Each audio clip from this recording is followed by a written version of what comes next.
So today I'm gonna be talking about SAO Alicization. I'm gonna be going through the progression of this episode and just giving some of my thoughts on it, giving a little summary for people in the future who want to go back and just watch this. Maybe I hope so. Is there anybody out there who's gonna be watching me? I don't know. Okay. So anyway, I hope you enjoyed this video. This is a new format I'm trying out, and I want to see if it works out or not. So let it begin.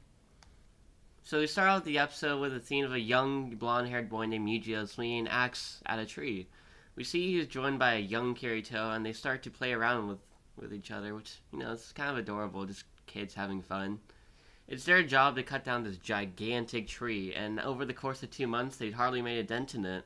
They're suddenly joined by another one of their friends, Alice, this young, blonde-haired girl who's come to offer the two some lunch, which is pretty sweet of her. We learned that she just came out of a Sage Arts school, or something like that, some Sage Arts learning place, which is interesting because, there's magic in this world, and, this is a young Kirito, which makes you kind of question the world they're in right now, since last time I saw Kirito's real life, there wasn't. So the three of them start talking about ice, because they want to, store Alice's food in, ice, because the food just spoils after a while since it's summer, so they talk about the idea of using ice to keep the food last long. Since they talk about ice, Kirito suggests that they go get some ice from a cave so that Alice's food can last longer. Yujiro starts worrying about the breaking a taboo index, which seems to be the rules of the land. Alice retorts by saying, the rules say not to cross the mountains, so it can technically be allowed. Oh, Alice, you and your technicalities, I love you, girl. So then we see the three adventuring into the icy caves. I really like the dynamic of these three characters walking through the land as we get to learn more about the world they live in and just themselves in general. As they just have a great dynamic going on. And it's just kind of a nice break from the ordinary SAO and kind of takes you out of the whole SAO-like feel and puts you into this fantasy world, which I think is the vibe they're trying to go for here, and it's really working well. So then they come across a skeleton of a dragon inside the cave with a treasure and a sword laying near it, which Kirito tries to pick up, but it is too heavy for him to pick up at the time. It's called the Blue Rose Sword, which, judging by how they gave it a name, might be important later on. The kids then get lost because they don't know which way they came from, so they take a random passageway. It's then that Yujiro spots an exit and starts running towards it. But suddenly, they realize it's not where they came from. It's this, underworld-like area where they see two knights fighting each other, one being the so-called Integrity Knight of the village. It is then that Alice trips and accidentally lays her hand across the territory, which honestly gave me a little chills at first, because you could sense the danger that comes from breaking a taboo, as both Kirito and Yujiro look scared, and the whole scene plays out just so well, as it gives me some chills. And then this dark head appears, which I don't know what it is, but I'm sure they'll explain it later in the future. They all head back to the village, and the next day Alice is taken by the Integrity Knight because of a violation of taboo, much to the dismay of Kirito and Yujiro. Kirito, not caring about taboos, attempts to swing his axe at the knight and have Yujiro grab Alice, but before he can do it, the knight shoots the man away. Kirito is then pinned by the villagers, while Yujiro is stopped by a weird thing in his right eye. Alice is then taken away. Then we see a modern-day Kirito wake up with tears in his eyes. Let me recover a bit. That was an intense scene, to say the least. The whole playout of how it happened and how Kirito just got blown away in his attempt to save his friend, as he's powerless to do anything, is just... Oh, this episode's doing fine for itself so far. I honestly forgot this was SAO for a little bit there, to be honest, when I first watched the episode. When I saw Kirito get up from the little area he was in, it was just a moment of, whoa, I kind of forgot this was SAO and this fantasy-like world that was introduced. Which is nice, but now we get back to what's Kirito in Sword Art Online modern day. We then head to GGO, which surprises me because we haven't seen GGO in a while, and I wasn't ever expecting to see GGO again. We have Sinon facing against some players. We then see a van come from behind to support Sinon, where we then see it's the main cast of characters. You have Silica, Lisbeth, Klein, Kirito, and even Asuna, who now wields a photon sword, which is honestly cool to me, since I'd like to see that other characters could use the photon sword other than Kirito, and I think it's the first time we've seen anyone other than Kirito use it in anime canon. This scene playing out kind of reminds me of Fatal Bullets, because Fatal Bullets is based in GGO and it has the main cast of characters there, so I wonder if that game somehow inspired this anime a little. I don't know. And then the bad guys they go up against, that one guy gives me a vibe like he's like a Death Gun like character. Maybe he's like some remnant of the Death Gun incident that'll come back to haunt the gang in the future. Oh hey, speaking of Fatal Bullet vibes, there's Correja right there. That's a nice little Easter egg there. Oh hey, look, Xenon's pretty high in the rankings. She's like number 2. That's pretty neat actually. I also have to ask when Kirito switched over from his AOL account to the GGO account, everyone loses Kirito loses his items. So I'm wondering because the main gang switched over from AOL to GGO, I'm assuming, do they lose their items? If so, that's a huge rip. So the next scene we see continues with real life Shino and Kazuto meeting in real life Agos Bar. Did I just say real life twice in a sentence? I'm so sorry about that. Speaking of real life, let me just say, yeah, I call them Shino and Kazuto, even though the anime doesn't call them Kazuto and everyone just calls them Kirito.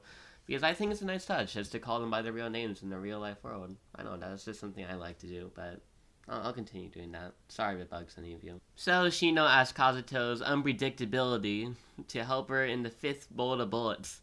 They also acknowledge the whole Sword Art Online 2 conflict of GGL and talk about the aftermath, Shino being able to make finger guns, showing signs of her progressing out of her gun trauma, which, for me, was one of my favorite parts of the GGO arc, and I'm glad they acknowledged it, because Shino's now moving on to the point where she could just do, like, bang. Not like an actual gun, you know, like a finger gun bang, like bang, bang, bang, bang. We also learned that one person involved in the death gun incident has not been caught, which... very intimidating. I think it was the guy we saw before. Maybe the foreshadowing, the guy who looks like Death Gun. And wow, the sun is really shining right now. So I'm so bright. So then Asuna comes into the bar, and man, I have to admit, she's still kind of beautiful. Like, I have to just acknowledge that. I'm sorry. I also, speaking of looks, the animation of this episode in general, it feels different than past SAO episodes, and I really like the newer animation. If I had to relate it to something like another anime, it's probably like High School DxD's change from season 3 to season 4. Oh no, I hope people don't complain about the animation in Sword Art Online just like they did DxD. Oh, I don't want to see that again. Alright, back to the plot. Sorry about that little side tangent. Asuna is also asked by Shino to be in the next Bullet of Bullets, which will be pretty nice to see we do ever see it again, which I hope it doesn't just skip over it, because I'd actually like to watch that. We also learned that Asuna has Kazuto's heartbeat in real life time on her phone.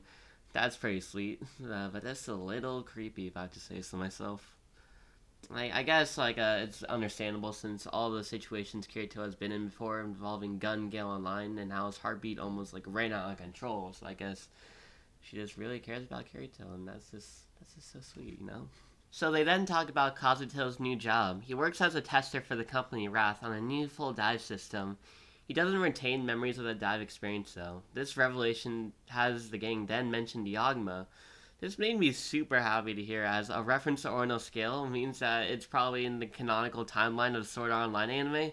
That just makes me so happy, you know, because I loved Orono Scale, especially, you know. So then there's a whole explanation about the machine Kazuto has been using, but if I try to explain all of it, I'd probably just repeat every single sentence in the anime, since I'm not that good at explaining. It has something to do with, like, the soul and, like, the brain. I'm sorry, I can't explain it that well. Continuing on, when the name Alice is brought up, Kazuto feels as if a memory is about to surface, and it gives him some troubles. This is pretty interesting to know that, like, somewhere in his brain, there's some memory of Alice that's just being blocked at the moment. Later on, when they leave the bar, Kazuto and Asuna have a conversation. Kazuto wants to go to America, where the next generation technology is going to be. Kazuto then says he can't live without Asuna, so he asks her if she'll come along with him to America. Of course she says yes, and it's just so touching to me. Like, this, one of the main things I loved about SAO is, like, Kirito and Asuna's relationship in Sword Art Online, and just seeing it progress throughout all of SAO is just so great to me. So this scene just, like, made me smile so much. Like, because, you know, I love this little ship. Because in most animes, you don't see, like, them get past, like, the whole love confession part. Very few anime do it, and, like, the animes that do, I just really appreciate them. They then once again ponder back onto the question of Kaiba's actions in creating SAO, and then later giving a seed for many more MMOs to spawn off of. I really want an answer in the canon timeline too. I mean, we never got one, but in the abridged version we did, but not in the canonical timeline, which I hope they actually answer it, because it's a question that's just like been asked for all of SAO of why. In one of the last scenes of this episode, we have a guy show up claiming to be the last member of Death Gun and the last member of Laughing Coffin, which puts Kazuto and Asuna on edge. Kazuto, hearing the name Laughing Coffin, tries to do the whole sword thing because it gives him flashbacks to Sword Art Online, which is a little neat note, but also very kind of dark. We then have Kazuto push Asuna back, telling her to run, while Kazuto gets injected by that needle-looking thing. But Kazuto is also able to manage to push an umbrella into the person's leg, knocking him out, I'm assuming. It's a very tense moment to leave this episode on. It's a really good cliffhanger, and it makes me want to watch more. Ending the episode, we get to take a look at what I assume is to be the opening of the anime from now on. In this opening, we get to see a lot of new characters, a lot of the main cast again, and even get to see some Yuna from Ore no Scale, which really cements the fact that Ore no Scale is now in the canonical timeline, which makes me extremely happy, honestly. All of this new characters being shown, new knights being shown, new characters, makes me really excited for this arc.